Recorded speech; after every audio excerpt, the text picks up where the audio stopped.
It was 21 years ago when we first met Matt Lucas as part of the incredibly funny TV series Little Britain before he became an honorary Aussie with a memorable cameo on Kath and Kim.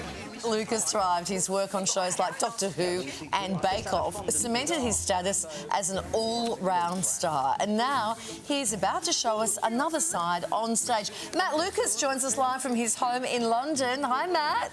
Hey. Good morning. Happy Black Friday to you. Oh, it is. Yes, it is. We love seeing those clips of you. You've done so much stage work in the UK, but this is a treat for us. Tell us about this role in Les Mis.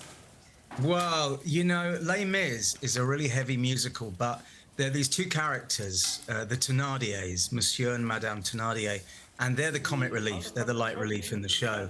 And so I'm going to play Monsieur Thénardier in Australia as part of the International Arena Tour, celebrating 40 years of the show.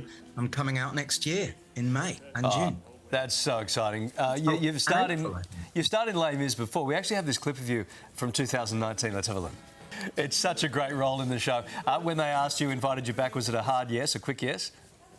Oh, yeah, definitely. Well, I'm joining this concert tour. I'm doing Sweden and Holland and Australia, and it was a no-brainer to come to Australia because my oldest friend, Jeremy, moved. He married an Australian girl, and they had 3 daughters, and he moved to Menai, near Sydney. And so I want to see him and his wife, Lauren, and see how the kids are growing up. And then I get to see all my friends in Australia. You know, you have so many brilliant comedians there, Leno and Woodley, and the Kath and Kim gang, and Sean McAuliffe. And I used to see Barry Humphries when I was out there. Obviously, he's gone now. But I love Australia, and I'm really excited to be back performing for Australian audiences. It might be difficult to catch up with Sean next year because he's doing Dancing with the Stars. Had you heard that? Yeah, he's one of their first. No, I had no idea, but oh well, good luck, Sean.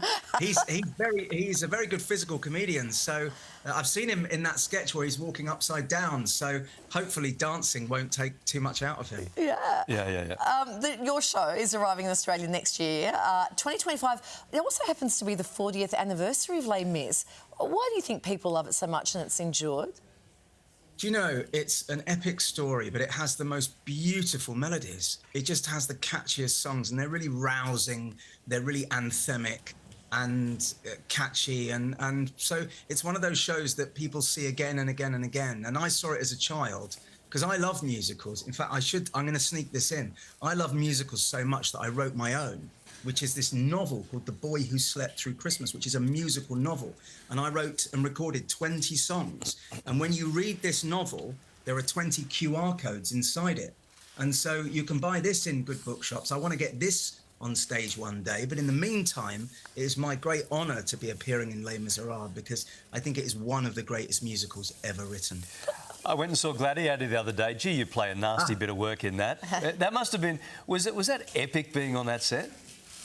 Yeah, I mean, I never would have imagined that I would be in a Ridley Scott movie, but how can you say no? So, yeah, there I am in my tunic. I'm in 4 different scenes in the movie as the Master of Ceremonies in the Colosseum. So when people are battling sharks and rhinoceroses, there I am reveling in it. Yeah, it was an amazing experience. And it was really hot when we were filming. But what I had to do was nothing compared to the gladiators who were having to fight in that heat. Yeah. But what an honour for me to be in that. Yeah, wearing some gorgeous robes. You've worn a lot of hats in your career, acting, hosting, author. We've just seen your book.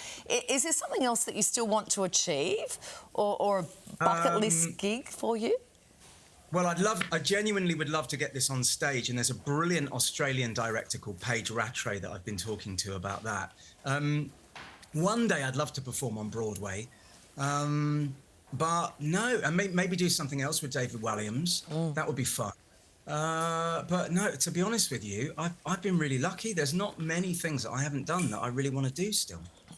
All right, well, you know, when you're in Australia, we'd love to see you here on the couch. We know you'll be busy having barbecues in Menai, but if you can spare us 4 or 5 minutes, we'd love to see you in here. I'd be thrilled to come and see you in person. Yeah, thank you so much for having me on. And I really, really hope people who love musicals come and see Les Misérables because you get Alfie Boe and Michael Ball, who starred in it in London. They're doing some of the dates. But also Marina Pryor is in it. She's playing Madame Thénardier. So we're going to be a double act, and I've not met Marina yet, but I'm really excited about it. She'll be your new Aussie best friend for sure. Lovely to talk to you this morning. Les Mis, the Arena Spectacular, arrives in Australia April 30. We're going to put all the ticket details across on themorningshow.com.au.